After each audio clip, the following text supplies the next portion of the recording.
dhaamtu dhiigatti. Aanolee dachii gootatti qe'ee leenjisoo dhiigatti. Seenaan galmeesse hadhaa waabsuu kaneessa. Kana caalee jira dhiyeenya dhaqeen ture gada basaasa intarneetni ajaa'ibatti hojjeta. Ani Dubaay jira ta'e eessan akka jiru beeku Nasrii Aanolee akkasitti goggoysee mucaa bareedaa kan fuula goggoostee qabee gadhiisa akka muka bakka kan rukutteetti inshallah khairu wa khairaati jedhani ustaadota jidduun jira Arabiin kanallee yoo jidduun miliqtan of qolchaa jecha obboleewwan keenya osoo asliin geemii taphachaa jiraate osoo asliin dhimma ajandaa wayii kaasaa dubbachaa jiraate osoo inni koopii liinkii godhaan jedhin sheer godhaan jedhin osoo qottaan jedhin nama dabalaan jedhin asitti wal duudanii tarree galtanii teessu abdama darii hedduun keessa yoo beekuudhaaf abu anas kana nuti godhaan. Assalamu alaikum warahmatullahi wabarakatuh. Waalaikum salam warahmatullahi wabarakatuh. Waanti narkisini amma nama kuma barbaanna kuma gauti nama narkisina warri mul'isara maammeetu. Ayiba qabatee isin dhufaa jira Oromoo awwalaloo isaarraa hanga tokko dhageeffadheen ture dhugatti walaloo isan nama kitaabaaf siidiin fidaa jiru osoo hin taane dhimmootuma biraarraa keessattuu kan artiisti keenya leejand artiist Hacaaluu Hundeessaa barreesse dhiheenyatti yeroo darbe xiqqoo irraa nuuf dubbisee ture. Ani numayyuu jechuudha baay'ee tokko jechuudha dhugatti eenyuyyuu walaloo barreessuu danda'uu danda'a tariiti hedduun keenya kitaabolee liraas ta'ee miidiyaa hawaasummaa kanarratti waan arginu jechuudha. Garuu walaloon obboleessi keenya kun barreessu dhugatti ammas beekumsa isaa Rabbi dabalee haa kennuufi akkan hedduu jechuudha nama kana dandeettii isa keessa jiru beekumsa isa keessa jiru jechuudha guutuu isaa kitaabaan kan jiruu fi siidiin kan jiru hangan na bira qaqqabutti dhugatti nama hawwiin eeggatudha.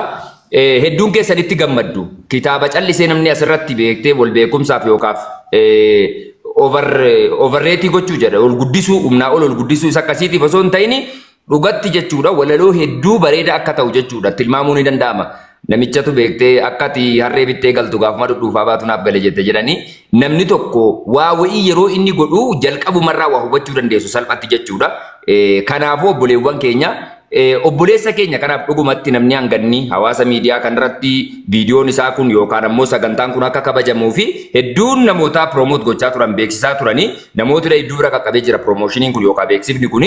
hanganatti namni hangana ga'u kun dhufee asirra taa'a jechuun dhugatti xiqqoo ni ulfaata waan ta'eedhaaf sheer koppii linkii gochuu koppii linkii qofa osoo hin ta'in namatti illee sheerii godha hiriyoota keessanitti koppii linkiin tarii asirratti varaayitii akkaawuntii kanaaf fayyaduu tajaajiluu danda'a namoota isaan biran qaqqabne laayiviin kun isaan biran qaqqabnee fi hiriyoota keessanitti nama 10-15 sheerii godha rakkoo hin qabu yoo dhufee jedhe itti gammada malee waan isin itti mufatu hin qabu waan ta'eedhaaf jechuudha dabalatatti immoo warri biyya baay'isa wayii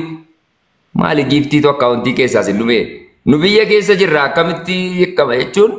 in qaanfataa jira isinitti qaanfataa jira warri biyya diyaaspoora warri biyya baay'isa akkam akkaawuntiin kun achirra taa'aa jira erga silaatii jechuudha 39 irra jira Nasriin 50 gaa jedhinatti dabarsuuf ture 100 kan nuti karoorfanne 50 sanaayyuu mee jajjabaadhaati ol godha abaaboorraa kaasaati filaaworiinis rakkoo hin qabdu. Fatee oduu ol deeme cal jedhanii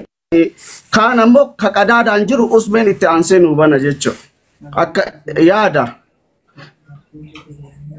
nama dhibba takkaan mootu. Namni tokko yeroo ifaajee Oromoo biraan waa ga'u galata qaba gumaatas qaba waan kanneen Oromoon irra dhuftellee garuu akkaataan kun hin ulfaata dhabaadha haalli Oromoo amma riyaalitti yoo ilaalle artistii Oromoo kan jireenya gaarii jiraatu kan manuma gaarii qabu yaabbii gaarii qabu hin jiru waan jiru natti fakkaatu yoo dhokatee jiraate malee even artistiin Oromoo tokko gaafa fayyaan qabne wanni hakimaan dhaquu itti kadhatamaa manni keessa kiraa mana irraa kafaluu itti kadhatamaa mana yaalaa dhaquu itti kadhatamaa gaafa du'e waan maal jettanii uffata adii san ittiin awwaalamuuyyuu baamudii yoo islaama ta'e baamudiin kadhatamee bitamaa fi yoo Dubaay waan lukaan ija irratti hin fakkaatu. Haga samiif dachii addaan fagaataa jirra jechuudha. Akkaataan nuti itti artistoota Oromoo daa'ii Oromoo walalleessitoota Oromoo itti qabannu. Anammoo sagantaa wallahi guyyaa tokko ispoonsara sii goona yaanii miira keessa galanii diyaaspooraan ol duudeetitti mana kanatti natti. Ispoonsara sii goona miira keessa gala amma Oromoon kun miira waa godha natti ol duudan. Dhiyooma kana bar wallahi dhiyooma kana. Ispoonsara naa godhani maarree ispoonsara isin goona jettanii mubaarakiin dhukkuba onnee qabsiiftanii abbaa abdii dhukkuba sombaa qabsiiftanii. Ani sponsora keessan guddaa saniin barbaadu isa miiraa kana amma doolaara 100 takka fidaa wallahi daqiiqaa keessa doolaara 2,500 irraa guure warra gastirra ol guure isaan asirratti oh my god akkamitti waggaa haganaa achi turte ati nama moodii natti qabatanii gadduuduu barbaadan anjararra araada ammoo akka feemasii biraati biqiya Ameerikaa fi Kanaadaa duubee san hin barbaanne waan yeroo sanii kaashii irraa fudhachuu barbaade hunda isaanii doolaara 2,500 even nama waan baafne eenyuun mucaa kenna umbushaatu doolaara 100 na erge guyyaa san jechuudha ani isa duubee kun natti hin tolu kaashii harkarratti jedhanii Ameerikaa minaalbaatatii fi Kanaadaa minaalbaata Awustiraaliyaa minaalbaata falliganii nama na gargaara Sakaras buri. Elee dhiifama jechaa hawaasa keenya eebba kitaaba obboleessa keenya gammachuu tashitee yeroo jalqabaatiif kitaabban ammaan dura beekaman kitaabota barreeffama qofaan hawaasaaf dhiyaatan ta'e osoo jiru inni ammoo dhaloota kanaaf bifa sagaleetiinis kan ta'u qabatee guyyaa har'aa eebba isaatiif mana TikTok Dr. Asli irratti argamna. Egaan keessummoota keenya dhiifama yeroo yeroodhaan asirratti of laalliin kun kan nurraa bu'uutti jiru funyaan waan xiqqaattuuf gara fuulduraatti asitti giraaviitii lafaatu harkisa dhiifama nuuf godha jecha. Kanaafis yeroo yeroodhaan ol kaafachaatti itti deebinaa hundumti keessan namoonni reefuu dhudhuftanii jidduu keenyatti argamtan sheer kooppii liink gochuudhaan dabala gammada biyya Kaayiroo irraa jidduu keenyatti argamu. Egaan sagantaa keenya kana haala miidhagaan irratti gammaddanii affeeramtan asumaanuu baga nagaan dhuftan jennee jirra. Galatoma. Makkiyaa hajjii birrii 5,000 leellistuu sabaa birrii 15,000 akkasuma guyyaa har'aa abbaa manaa ofii wajjin ta'uudhaan 25,000 itti daballee 40,000 ni galchina jechuudhaan hawaasa Oromoo biratti obboleessa keenya gammachuu hamilee itti horanii jiru akkasuma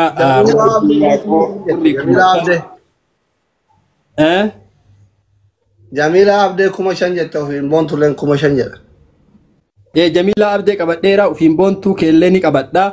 Warroonni kunniin warra osoo walaloon tun hin qophaa'in akka walaloon tun istuudiyoo seentuuf duratti gammachuu dubbisanii keessan gumaachanidha. Warri guyyaa har'aa asitti laayivii irratti nu gumaachitan akkuma beekamu dhumarratti obboleessi keenya gammachuunis akkasuma abbaan manaa Dr. Asliis dabalatee isheen kenna akka isin galatoor birrii 5,000 gumaachuudhaan walaloon kun kitaabni kun akka hawaasa Oromootiif guyyaa har'aa irra gahu warroota godhan keessaa galatooma ulfaadhaa jechaani warri guyyaa har'aa asitti gumaacha hedduu nu gootan ammootu galatooma ulfaadhaa ilmaan hayyuun isinirraa haa baatu isinin jecha kitaabni gammee addunyaa isin jirtan mararratti akka isin bira gahu waadaa isinii galaa warroonni waan iyyattanii galchitanii risiitii nutti ergitan biyyoota isin jirtanitti kitaaba keessan bilaashi fudhachuu akka dandeettan. Usmee maal jedha ture walalichi? Uumaan abbaan uumamaa kan gubbaa keenya jiru inni waan uume hundaa fi qoqqoodee qooda hiru gaafa uumama uumee heera uumamaas labse qooda hiree uumamaa garuu maaf wal dabarse uumaan nu akeekkachiise warri qooda dabsitan of eeggadhaa nuun jedhe garuu gaafa ofii qoodu inni maaf dabsuu fedhe samii gombisaa godhee dachiis diriirsee uumus jidduu dachii fi samitti filatee nama shuumus kunoo nama jedhamnee maqaa tokkoon moggaane ilmaan namaa hiramnee maaf hereen gargar taane addunyaa takka irratti uumaan tokkichi uumee gartokkeen qanani'ee gartokkeen maaf hiyyoome tokko jaallafan argu agartuun isaa dhaamtee tokko kun dubbatee danda'u hireen isa lugaamtee namni hireen gaadite gaaf dachitti as ba'u osoma tarkaanfattuu bakka garaasaan gayu tokko fayyaan sakaaltee sirrirra oolee bula tokko immoo arreedee bobba'ee jooree gala tokko daabboo argachuuf dhakaa gatee ittiin baata tokko immoo dafqasaatiin ifaajee malee nyaata namni namummaan tokko hireedhaan gargar ba'ee tokko yoo mootii ta'u kumaaf garbicha ta'e yeroo tokko qooda tokko dhorgate isa kaaniif yoo laatu madaalli qooda uumaa sirriinatti hin fakkaatu maaliif jedhee gaafadha of wajjiin maqoo taa'e uumama wal caalchisee maaliif gulantaa kaa'e maaliif uumama ofii uumetti qooda isaa wal caalchisee maaf tokko hayyuu ta'ee tokko doofaa taasise isa tokko dheeressee isa kaan maaf gabaabse isa kaan furdaa uumee isa kaan maaf kadhise tokko qabaataa godhee kaan maaf godhe hiyyeessa isa kaan goota uumee kaan maaf godhe dabeessa akkas jedhee hasaasa kophaa taa'ee gungumee hojii uumaaf uumamas gaafa qeequdhume dafqa tokko lolaaseen tokko maaliif soorama harree callaa baadhattee fi maaf habaqiin laatama qotiyyoon gaafa qonnaa waanjoo harkisaa baatu birraa gaaf midhaan ga'e maaf cidii itti laatu kanniisa damma tolchee gaaf aaraan ukkaamsanii bu'aa dadhabbii isaa keessaa gaafa isa baasanii cubbuu hin ta'u laata jedhee gaafa dhundhumu edaa uumaan uumama hundaa gaafa uumu qindeesse taatee hunda keessattuu namaaf haala mijeesse kanneen humna qamanuu hammeenya jalaa dhoksee fardaaf gaanges yaabbata ilmi namaa madaqsee lugaama afaan kaayee gaafa kooraan yaabbatan rabbiin seexaatti horee xiiqii garaan kaayatan beeyladni nama faanaa akka madaqee galuu akka immoo ilma namaa gaarummaan tajaajiluu tokko tokkorra aansee akka waliif abboomamu kan hundaatu wal caale hireen gaafa qoodamu akka waliif bitamuun hunduu waliin jiraatu qooda isaa waliif dabarsee qooda isaa wal dabarse uumaan gaaf qooda laatu malee madaalli hin dabne hariiroo jireenyaatiin uumama walitti hidhee jiraachuu tokkootii fi tokko sababa godhe edaa akka ofii beekuun madaala mudaan qabneen madaalee wal qixxeessee addunyaa dirree qabsoo godhee dachii diriirsee namnis qabsoo jireenyaaf burrisaan dhakaa cabsaa sibiilaan qotee gaara hin jigne jissaa ammas hadiida jabaa dhakaa hin cabneen cabsu nama kan gubee waddee akka dhadhaatti baqsu gooftaan abiddaa immoo ta'ee bishaantu jira bishaan immoo to'atee namatti jallisee dabsa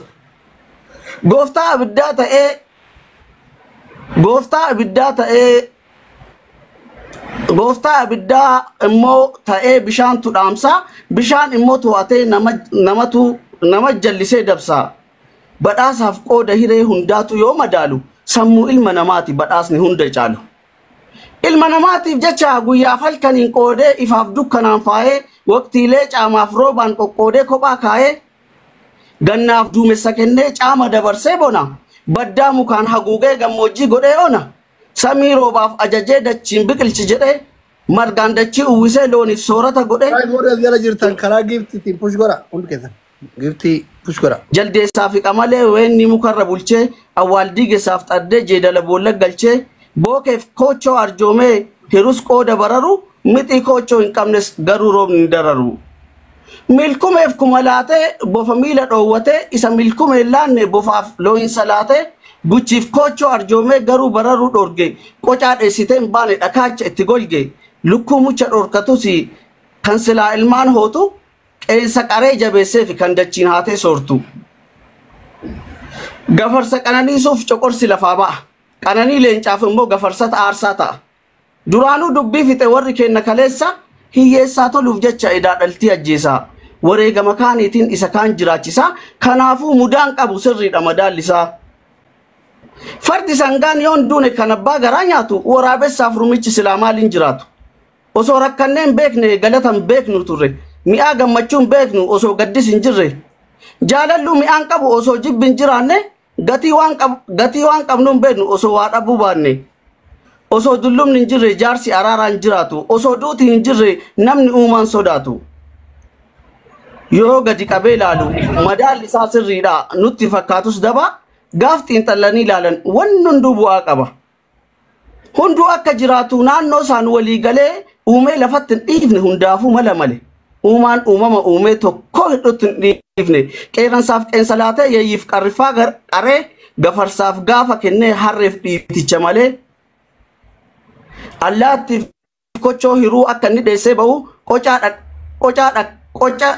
dhakaan uwwisee qarrifaan hin danda'u xaddee fiigdee hin fagaanne waraanatti caacessee bofa miila dhoowwatee arraba isaa summeessee arbaaf yoo humbii kennu humbii gudeelcha jigsu naachaaf qarrifaa laate qarrifaa lafee cabsu qooda tokkoof laatame inni kun gaafa dhabu hir'uu fakkaata malee uumamni hir'uun qabu garuu nuti ilmaan namaa gaaf warri miila dhabe taa'ee hiree abaaru warri miila qabanis kophee dhabanii aaru gaafa kophee godhatan geejjiba yaabbii halchu garuu kan geejjiba argates rabbiif galatan galchu qooda kaaniif kenname ani maaf dhabe jennee osoo kan dhabneef boonnu isa qabnu dagannee warqeen harkarraa qabnu dhoqqee nutti fakkaate uumaa galateeffachuun kanaaf nutti jabaate malee hireensaa gargar ta'ee kan tokko tokko dhabu yoo xiinxallitee ilaalte uumamni hir'uun qabu alhamdulillah galatoomaa ulfaadha. ما شاء الله ما شاء الله ما شاء الله بارك الله فيك بيكا جاري أما اللي بيك بيكم سرّا بيكم تركوا أدبك قالتوا ما وري ودربات كوما دبانو غاوان تنا فافا دبالي أدا سر رابوسون نمرافو وبلي يبكي يواهد له الجنة تنرت من سالفة